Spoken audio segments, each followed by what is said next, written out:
Activism চাচ্ছে শিক্ষার্থীদের ছাত্র সংগ্রামের জন্য, ছাত্র রাজনীতির জন্য কোন ধরনের আদর্শ তারা বাছাই করে নিতে চাচ্ছে, সেই রাজনৈতিক দর্শন, সেই রাজনৈতিক চিন্তা আজ থেকে প্রায় ৩৩ বছর আগে এইখানে পীর সাহেব চরমনাই রহমতুল্লাহ আলাইহি তিনি ঘোষণা দিয়ে গিয়েছিলেন।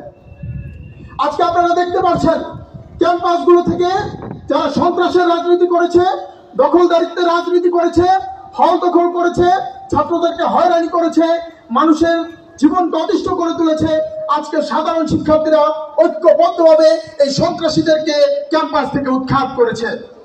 এর মানে হচ্ছে ছাত্ররা এই দখলদারিত্বের রাজনীতি চায় না, ছাত্ররা এই হল দখলের রাজনীতি চায় না, তারা ছাত্র হয়রানির রাজনীতি চায় না, শিক্ষক হয়রানির রাজনীতি চায় না। তারা চায় নৈতিক আদর্শিক ছাত্রদের কল্যাণে, ছাত্রদের অধিকার আদায়ে যে রাজনীতি ব্যবহৃত হবে, যে রাজনীতি প্রচলিত হবে।